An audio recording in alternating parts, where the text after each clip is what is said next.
नमस्कार, महाभारत देख रहे हैं आप और मैं हूं आपके साथ चविष्का त्री। लोकसभा में हंगामे के बीच एंटी पेपर लीक संशोधन बिल पारित हुआ। लंबी चर्चा के बाद ध्वनिमत से ये बिल पास हुआ। अब इस बिल पर राज्यसभा में चर्चा होगी, लेकिन लोकसभा में चर्चा के दौरान सत्ता पक्ष और विपक्ष दोनों की तरफ से काफी हंगामा देखने को मिला। विपक्ष के नेता राहुल गांधी ने गृह मंत्री अमित शाह पर गंभीर आरोप लगाए, तो वहीं सत्ता पक्ष ने उनके बयानों पर जहां आपत्ति जताई, तो वहीं विपक्ष पर सुझाव देने की बजाय राजनीति करने का आरोप भी लगाया। सत्ता पक्ष और विपक्ष में नोकझोंक के बीच ध्वनिमत से ये बिल पास हुआ। रिपोर्ट देखिए।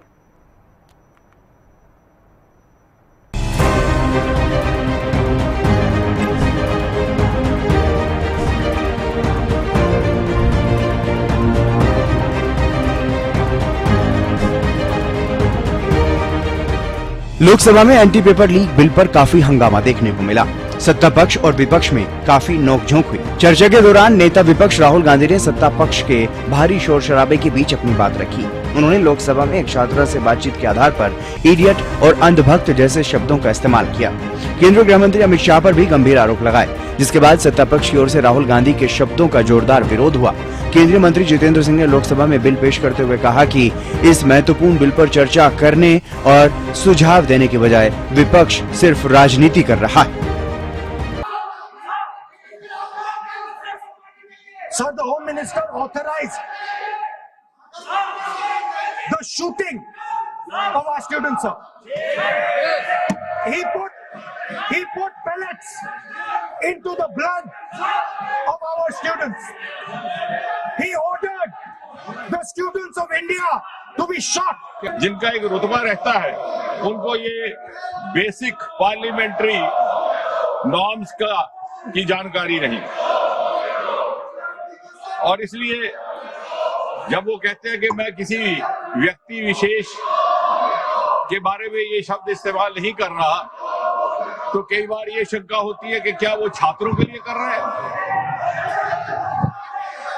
और अगर ये बच्चे जो हमारा भविष्य भी है, हिंदुस्तान का मुस्तकबिल भी और विकसित भारत के उज्जवल नागरिक भी, यानी उनको अगर इडियट कहा जाए तो इससे और ज्यादा दुर्भाग्यपूर्ण कुछ नहीं। मुझे ये भी हैरानगी है कि नेता प्रतिपक्ष को सार्वजनिक जीवन और प्रशासनिक प्रणाली की जो बुनियादी बिंदु है, उनकी जानकारी का भी अभाव है। बहरहाल तमाम नोकझोंक और हंगामे के बीच एंटी पेपर लीक संशोधन बिल लोकसभा में पारित हो गया है। ध्वनिमत से ये बिल पास हुआ, जिसके बाद लोकसभा की कार्यवाही को स्थगित किया गया। अब इस बिल पर राज्यसभा में चर्चा होगी, लेकिन लोकसभा में इस बिल पर चर्चा के दौरान छात्र हित से ज्यादा सियासत नजर आई। Bureau report, Haryana news. तो एंटी पेपर लीक संशोधन बिल लोकसभा में पास हो गया और इसी मुद्दे पर आज हम चर्चा करेंगे। जो खास मेहमान हमारे साथ जुड़े हैं, एक बार उनसे रूबरू करवा देती हूँ। हमारे साथ राजबीर रोहिला जी, बीजेपी प्रवक्ता हमारे साथ जुड़े हैं, सर बहुत स्वागत है। गुलशाद अली, कांग्रेस प्रवक्ता हमारे साथ जुड़े हैं, सर आपका भी बहुत स्वागत है। और साहिलदीप कासवान, आईएनएलडी प्रवक्ता हमारे साथ जुड़े हैं, सर आपका भी बहुत स्वागत है। सबसे पहले मैं गुलशाद अली जी आपका ही रुख करना चाहूंगी। जिस तरीके से संसद में विपक्ष का हंगामा आज देखने को मिला और दूसरी तरफ एंटी पेपर लीक संशोधन बिल पास हो गया है, इसको लेकर आपका क्या कुछ कहना है? सविस्का जी, आपके चैनल के सभी दर्शकों को मेरी तरफ से नमस्कार और आपके सभी मेरे साथी प्रवक्ताओं को भी मेरी तरफ से नमस्कार, आदाब। नमस्कार। देखिए, कांग्रेस साफ कहना चाहती है कि पेपर लीक जो देश के करोड़ों युवाओं के भविष्य के साथ एक खिलवाड़ है और सरकार को चाहिए कि इतना लंबे 12 साल सरकार चलाने के बाद भी अगर इसके लिए कोई ठोस कदम अभी तक नहीं उठा पाए, तो इस बिल को पास करने का औचित्य भी क्या रह जाता है। क्योंकि बिल पास होने के बाद में भी आप देखिए कि उसके बावजूद भी आप लोग देखिए कि कल फास्ट ट्रैक कोर्ट में केस चला और सीबीआई का वकील ही पेश नहीं हुआ। तो इसके क्या सेफगार्ड है, क्या इसमें कार्रवाई होगी फास्ट ट्रैक कोर्ट में और सरकार क्या करेगी। और दूसरी बात मैं इसमें कहना चाहूंगा कि कोई भी नया कानून बनता है वो स्वागत योग्य है, लेकिन उसका क्रियान्वयन किस तरीके से होता है, उस पर कितना प्रभावी होता है, ये चीजें भी देखने के लिए है। और सरकार को चाहिए कि वो अपनी इच्छा शक्ति को सही करे। जब इच्छा शक्ति सही होगी तो उस कानून से भी काम चल सकता है। तो आज तक ये बताए सरकार, इस पे श्वेत पत्र जारी करे कि जितने भी लोग अभी तक पेपर लीक में है वो कितने लोग उसमें गिरफ्तार हुए और उसमें कितने लोगों को सजा हुई और कितने लोगों की संपत्तियां जब्त हुई। तो अभी कह दिया भाई 1 करोड़ रुपए का इसमें क्या है, 1 करोड़ रुपए का उसमें फाइन कर देंगे। जो आदमी 2 अरब रुपए कमाएगा तो 1 करोड़ रुपया कोई बहुत बड़ा मसला उसके लिए नहीं रहेगा शायद, क्योंकि इसमें पेपर लीक में इतना बड़ा एक तरह से ये कारोबार है, सिंडिकेट है इन लोगों का, और बिना सरकार की उसके पॉलिसी के बिना ये संभव नहीं हो सकता। तो सरकार को चाहिए कि इसमें कड़े से कड़े कानून के बाद भी इसमें क्या है, इसको क्रियान्वयन अच्छे तरीके से लागू करे जी, क्योंकि देश का युवा कानून नई नतीजे चाहता है। और पेपर लीक करने वाले बड़े नेटवर्क पर जब कितनी निर्णायक कार्रवाई हुई ये भी बताना चाहिए इनको। जिन राज्यों और एजेंसियों में बार बार पेपर लीक हुए हैं उनकी जवाबदेही किसकी है। तो ये बहुत सारी चीजें हैं इसमें जो कि अभी सरकार को इसमें वो करना है। और आज देखना उसमें संसद के अंदर आप लोगों ने देखा किस तरीके से इस पे एक तरह से बहस चल रही है और सरकार का और विपक्ष का इसमें काफी एक तरह से नोकझोंक हो रही है। क्योंकि आप देखिए जंतर मंतर पर आप लोगों ने देखा पेपर लीक के बावजूद जो बच्चे त्रस्त थे 14-15 साल के बच्चे वो वहां पर जाकर के, हालांकि वो तो लोकसभा की कार्रवाई जब हुई उसी दौरान भी समझ आया। ठीक है, लौटूंगी गुलशाद जी आपके पास। हमारे साथ राजवीर रोहिला बीजेपी प्रवक्ता जुड़े हैं। सर, जो आज पेपर बिल संशोधन जो पेश किया गया और जो आज पारित हो गया है, विपक्ष का हंगामा उस बिल को देखने को मिला, लेकिन एक सबसे बड़ी बात है, मैं ये कहना चाहूंगी कि जब लोकसभा की कार्रवाई शुरू हुई आज राहुल गांधी को उस विधेयक पर ही बात करनी थी, चर्चा करनी थी, लेकिन उस पर चर्चा ना करके सिर्फ प्रोटेस्ट को लेकर चर्चा करते हुए नजर आए।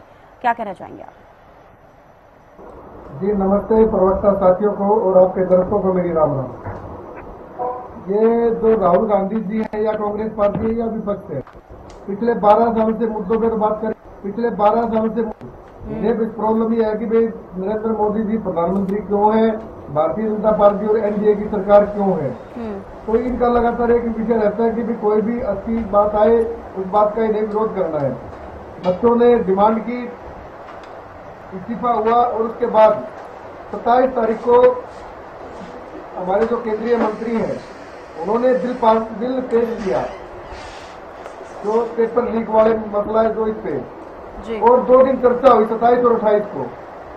लेकिन विपक्ष ने बजाय इस पे बात करने के, कंक्रीट सहयोग करने के, सिर्फ अपना राग अलापा, और ये राग वो लगातार अलाप रहे। जब भी सेशन आता तब भी इनका यही रहता है, सदन के बाहर भी सदन के अंदर भी। तो ध्वनि मत से ये पास हुआ, लेकिन जो नरेंद्र मोदी जी की सरकार है वो सरकार जनता के प्रति जवाबदेह है। और विपक्ष की जो हालात है पूरे भारत ने देख रखी है, जो विपक्ष आज टुकड़ा में बटा हुआ है, जो विपक्ष कहीं भी इनको कंक्रीट काम करने की जरूरत नहीं है, सिर्फ ये इंतजार कर रहे हैं कि जनता तुम्हें वोट देगी। लेकिन पिछले 12 साल में 3 लोकसभा चुनाव में जनता ने भर भर के एनडीए को, भारतीय जनता पार्टी को वोट दिया है। तो ये लोग काम करने की बजाय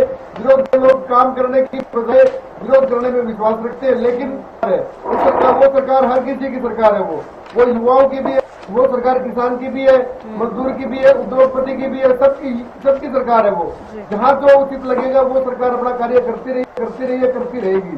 और जो ये बिल पास हुआ है इसमें जो भाषा का प्रयोग किया गया है, ये लोग कहते हैं कि भाई भारतीय जनता पार्टी वाले इनको उल्टा सीधा बोलते हैं, तो ये क्या बोल रही है, तो जैसे बोलेंगे वैसा कटेंगे, ठीक है ना। तो मैं बड़े नम्र निवेदन से मैं कहना चाहूंगा, संसद को चलना दिया जाना चाहिए था, लेकिन ये लोग हर रोज ड्रामा करते हैं। और इनका क्या करना है, वो जो प्रोटेस्ट किया वो बच्चों ने किया, लेकिन क्रेडिट खाने के लिए अलग अलग ड्रामे कर रहे हैं। इनके जो इंडी गठबंधन है उसमें भी आपको जो फ्रैक्शनबाजी है उसमें भी फ्रैक्शनबाजी है, क्योंकि जिस दिन ये घटना घटी थी, वो इस्तीफा हुआ था, उसी दिन जो राहुल गांधी है उसने और जो आम आदमी पार्टी में आपस में झगड़ा हो गया था। तो विपक्ष कहीं भी टिका हुआ नहीं है, और भारत सरकार जो हरियाणा भारत की जनता के लिए जो सही होगा वो करती रहेगी और करती रही है। ठीक है राजवीर जी, लौटूंगे आपके पास। साहिलदीप कासवान भी हमारे साथ जुड़े हुए हैं। साहिल जी, आप किस तरीके से देख रहे हैं, एंटी पेपर लीक संशोधन बिल लोकसभा में पेश जरूर हुआ, लेकिन विपक्ष की तरफ से जिस तरीके से हंगामा किया गया है, कहीं ना कहीं ये साफ तौर पर देखा जा रहा था कि वो इसके रुख में नजर नहीं आ रहा है। और इस बीच राहुल गांधी ने प्रोटेस्ट को लेकर जिस तरीके से अपने स्पीच में कई सारी बातों का जिक्र किया, उसको आप कैसे देख रहे हैं? मेरे बात को नमस्कार। आपकी माध्यम से सभी मेरे प्रवक्ता साथियों और पूरे प्रदेश वासियों को हमारे नमस्कार है। और भी सबसे पहले तो कोई भी बिल पास होता है लोकसभा के अंदर उसका स्वागत करना चाहिए। इसकी हम आज भी कमियां निकालने लग जाए तो इसको देखा ही नहीं है, भविष्य के अंदर है। तो जो भी पेपर लीक के खिलाफ बीजेपी सरकार बिल लेके आई है, हम इसका बड़ा देशव्यापी स्वागत करते हैं और हम उम्मीद करते हैं ये जो बिल आया है इस बिल के बाद में पेपर लीक खत्म हो जाएंगे। लेकिन कभी भी हम देखते हैं भविष्य हमारे पूर्व को पास क्यों, क्योंकि हमारे इतिहास ही हमारे भविष्य परिकल्पना होती है। ऐसे बिल तो बार बार लेके आए थे, 2024 के अंदर भी ये बिल लेके आए थे, बीजेपी सरकार बिल लेके आई थी, लेकिन उसका क्या फायदा हुआ? इसके बाद में कम से कम 6 पेपर लीक हो चुके हैं। जब से इनकी बीजेपी सरकार बनी है 70 पेपर लीक हो चुके हैं। तो इस सरकार को अगर मैं एक नरेंद्र मोदी जी की सरकार ना कहे पेपर लीक सरकार कहूँ, मुझे लगता है गलत नहीं होगा। दूसरा जो सवाल पूछ रहे हैं राहुल गांधी जी वाला, देखिए विपक्ष का काम होता है एक मत होकर देश के छात्रों के साथ खड़ा होना। राहुल गांधी जी ने किया, अच्छी बात है भाई, छात्रों के लिए करने का फर्ज भी बनता है। लेकिन राहुल गांधी जी एक दिन भी जंतर मंतर पर उस पार्टी उस छात्रों के समर्थन में नहीं गए। आप मुझे बताइए वो कब गए, कौन गया?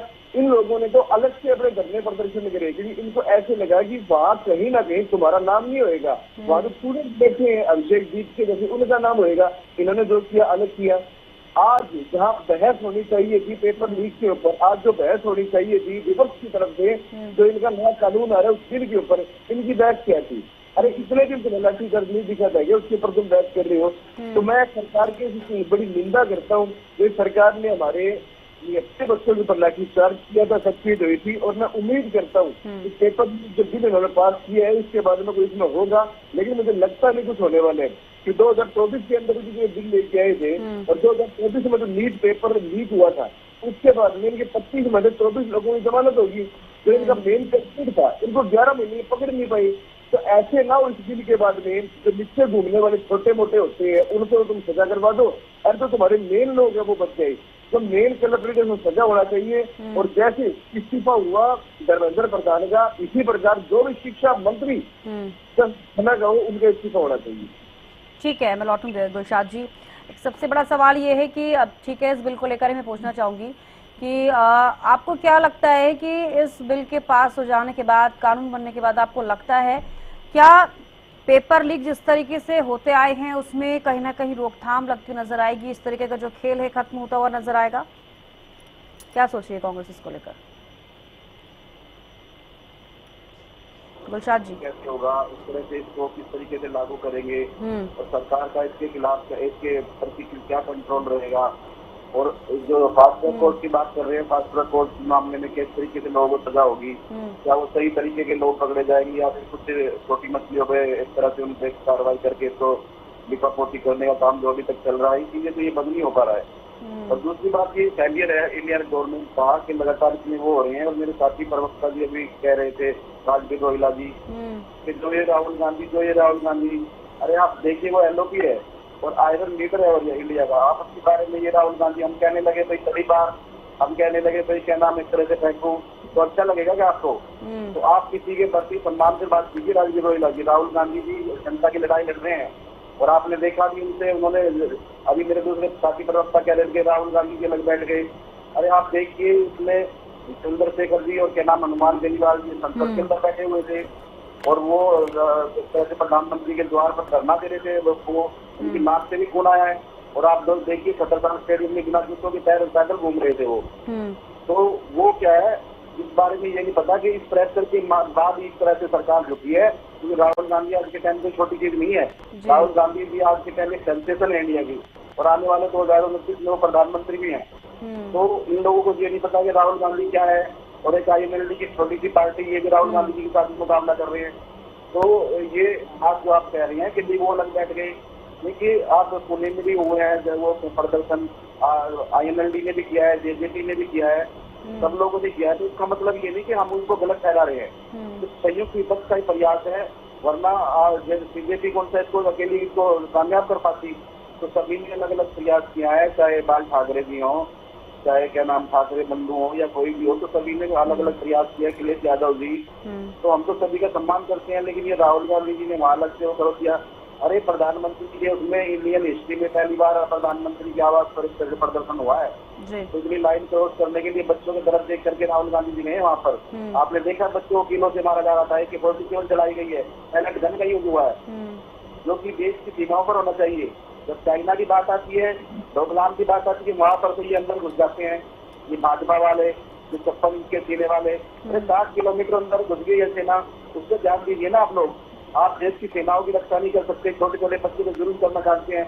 आप लोगों ने पैलेट का यूज किया है, और बिहार में पटना के प्रोटेस्ट के अंदर ये देखिए AK-47 से वार किया है। ठीक है। यानी छोटे छोटे बच्चों पर ये लोग अगर शिक्षा के चाहने वालों को, नौकरी चाहने वालों पर इस तरीके का मनमोह करेंगे, तो राहुल गांधी का जो दर्द है ना संसद के अंदर, वो वही बयान कर रहा है। ठीक है राहुल गुलशाद गांधी को जी। कोई वो नौकरी की जरूरत नहीं है, राहुल गांधी को नौकरी लगी है किसी की। ठीक है गुलशाद जी, मैं लौटूंगी आपके पास। राजवीर जी, अब जिस तरीके से आपने देखा कि आज जो बिल पेश हुआ है और जो पारित हो गया है लोकसभा में, आपको लगता है कि जनता का भरोसा जीत पाएंगे? क्योंकि प्रोटेस्ट जब हुआ है शिक्षा प्रणाली पर ही जो छात्र हैं वो सवाल खड़े करते हुए नजर आए हैं।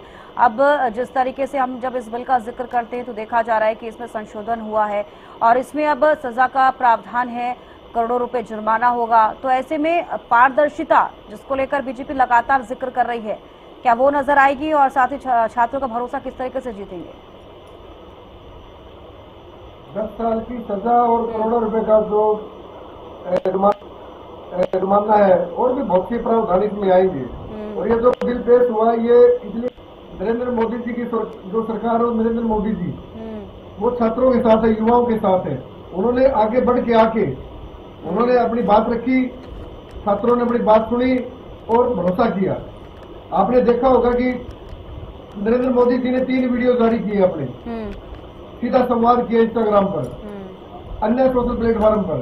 तो उसके बाद जो सारी चीजें हुई हैं वो अपने आप में दर्शाती है कि भारतीय जनता पार्टी की जो सरकार है वो सरकार बिल्कुल संवेदनशील सरकार है और मुद्दों पे बात करने वाली सरकार है। हमने 2 केंद्रीय मंत्रियों को भेजा था बात करने के लिए, हमने उन प्रोटेस्टर्स को के जो प्रवक्ता थे उनको बुलाया था और चीजें तय हुई। वो एक आंदोलन था, उसमें कोई दो राय नहीं है। उनकी बातों को समझा गया और सरकार जो रिफॉर्म करना चाहती थी वो रिफॉर्म तो होने थे, क्योंकि पेपर जब लीक हुआ उसके बाद उसको कैंसिल किया गया और उसके 10-12 दिन 15 दिन बाद ही उस पेपर को दोबारा करवा दिया गया। रिजल्ट भी आ गया और बच्चे जो हैं वो बच्चे अपने लाइन में लगे हुए काउंसलिंग में। आपको मैं एक मजे की बात बताता हूँ, हरियाणा में क्या होता था, पहले नेताओं के पास डब्बे लेके जाते थे मिठाई के। 12 साल पहले जो व्यवस्था थी, मैं मेरा बच्चा लगवा दिया, तूने मेरा बेटा लगवा दिया, मेरी बेटी लगवा दी, या मेरा रिश्तेदार लगवा दिया। लेकिन हरियाणा में जो बिना पर्ची का एक हमने व्यवस्था की, उन्हें कड़ाई से लागू किया। मनोहर लाल जी के समय में ये व्यवस्था लागू हुई थी। आज हमारे भारतीय जनता पार्टी के नेता कार्यकर्ता खुद जा रहे हैं उन युवाओं को जिन्होंने मेहनत से नौकरी प्राप्त की है, चाहे वो नीट वाले। और आज भी नायब सैनी जी ने पंचकुला में 3783 बच्चों को उन्होंने वो बांटा है अपना, उनका जो नौकरी लगने का जो सर्टिफिकेट है, भाई आप लोग ज्वाइन कर लीजिए। तो ये छोटी बातें नहीं है, ये परिवर्तन हुआ हरियाणा में। पहले जो बच्चे थे वो सोचते थे जुगाड़ से काम चल जाएगा, लेकिन जुगाड़ में क्या होता है कि जो असली है, जो बच्चे पढ़ने वाले उनका हकमारी होती थी। हरियाणा सरकार ने तय किया हकमारी नहीं होने देंगे, जो बच्चा पढ़ेगा वो बच्चा लगेगा। ठीक है। और हरियाणा सरकार ने 2.5 लाख से ज्यादा नौकरियां इस व्यवस्था में दी है। ठीक है राजवीर जी, लौटूंगे आपके पास। अब साहिल जी, एक सबसे बड़ा सवाल अब मैं आपसे ये पूछना चाहूंगी कि जिस तरीके से हम इस कानून का जब जिक्र कर रहे हैं, तो अब पारदर्शिता का जिक्र बीजेपी लगातार कर रही है कि अब सख्त कानून है, तो क्या आपको लगता है कि पेपर लीक के लिए एक कानून की ज्यादा जरूरत है या फिर शिक्षा व्यवस्था, शिक्षा प्रणाली में सुधार की जरूरत है? आप क्या सोच रहे हैं? सबसे पहली जरूरत है भाजपा सरकार की खुद की नीयत सुधारने की होगी। जो थोड़ी देर पहले अभी मैं मेरे बीजेपी प्रवक्ता को सुन रहा था, जो अभी पारदर्शिता की सरकार की बात कर रहे थे, बिना खर्ची बिना पर्ची की बात कर रहे थे। 60 SDO लगते हैं, 58 SDO बाहर के लगते हैं, 70% नौकरियां तुम लोग, जो तुम बीजेपी के लोग पारदर्शिता की बात करते हो ना, तुम्हारे RSS के 20 हिंदू परिषद के, तुम्हारे बीजेपी के लोगों को तुम देने की बात करते हो। 40% बेरोजगारी हरियाणा प्रदेश के अंदर है। 70 पेपर आज तक लीक हो चुके हैं। अरे तुम्हें थोड़ी तो शर्म आनी चाहिए। तुम लोग आंख में आंख मिला के झूठ बोलते हो, पारदर्शिता की तुम बात करते हो, बिना खर्ची की तुम बात करते हो। 3.5 लाख करोड़ का हरियाणा प्रदेश पे कर्जा तुम लोगों ने 12 साल में कर दिया। अगर कोई बच्चा पैदा हो रहा है अपने ऊपर 2.5 लाख रुपए कर्जा लेकर पैदा हो रहे हैं, किस चीज के विकास की तुम बात कर रहे हो भाई? तो मैं आपको बार बार ये चीज कह रहा हूँ, हर चीज बाद में होनी चाहिए। सबसे पहले बीजेपी वालों की नीयत साफ होनी चाहिए। और मैं हैट्स ऑफ करता हूँ हमारे देश के छात्रों को, तो करोड़ों की संख्या के अंदर भागे। तुम लोगों का यही इलाज है। जब तक तुम लोग ऐसी करप्शन करोगे, तुम लोग आंख में आंख मिला के झूठ बोलोगे, हमारे देश के युवाओं और छात्रों का कर्तव्य बढ़ते हैं कि लोकसभा के बाहर और तुम्हारे पार्लियामेंट के बाहर खड़े होते, डट के वहां खड़े रहे और तुम लोगों से ऐसे इस्तीफे दिलवाए। इस्तीफा होना चाहिए। आगे भी कभी पेपर लीक होता है, कुछ गलत होता है, इन लोगों का इस्तीफा होना चाहिए। और आज की मुझे सिर्फ एक बात अच्छी लगी, अखिलेश यादव जी की, प्रधान के इस्तीफे के चक्कर में प्रधानमंत्री का इस्तीफा बच गया। अगली बार प्रधानमंत्री गृह मंत्री का इस्तीफा है और तुम्हें जवाब देना चाहिए सबसे बड़ी बात का। उन छात्रों के ऊपर किले लगा के लाठीचार्ज का आदेश किसने दिया था? अगर तुम्हारे गृह मंत्री ने वो आदेश दिए तो तुम्हारे गृह मंत्री का इस्तीफा होना चाहिए। ठीक है, मैं लौटूंगी आपका। राजवीर जी क्या कुछ कहना चाह रहे हैं? लास्ट कमेंट चाहूंगी आपका, राजवीर जी। ये जो साहिल दीप जी है, इनकी पार्टी पिछले 22 साल से सत्ता से बाहर है। ले देकर आप सिर्फ 2 MLA हैं और ये बुमा अरे रुको, बीच में मत बोलो। मैंने आपको सुना है ना, मैंने आपको सुना है, आप बीच में मत बोलिए। तो हमारी पार्टी को राजवीर जी आप अपनी बात जल्दी खत्म कीजिए। सुनिए, अरे सुनो ना, वो भी किसी न किसी की कृपा से बने हुए हैं। आप लोगों का सुपड़ा साफ हो चुका है। आपका सुप्रीम तो फतेहाबाद से हार गया, इलाहाबाद से हार गया। अभय सिंह चौटाला को जनता ने धोखा दी है। मुझे लगता है परिषद के लोगों को साहिल जी प्लीज आप सुनने दीजिए। राजवीर जी अपना जी। जितनी चक्कर है उतने पैर पसारी है। आप लोगों का जनाधार खत्म हो चुका है। 22 साल से जिस पार्टी को जनता चिमटे से भी छोड़ना पसंद नहीं करती, वो लोग यहाँ बैठ के पेपर, आप लोगों का पेपर को क्या मतलब है? आप लोगों के नेता तो टीचरों की जो भर्ती थी उसमें जेल काट के आए 10-10 साल की। अरे मुद्दे आप लोगों के जो नेता है 10 साल की जेल काट के आए हैं। घबरा गए। तो आप लोग भ्रष्टाचार पे कैसे बात कर सकते हैं? आप कैसे बात कर सकते चलिए, हैं? बिल्कुल आरोप प्रत्यारोप का दौर जारी रहेगा और बेहद शुक्रिया आप सभी का चर्चा में बने रहने के लिए। यहाँ रुकना एक छोटे से ब्रेक के लिए, आप बने रहिए।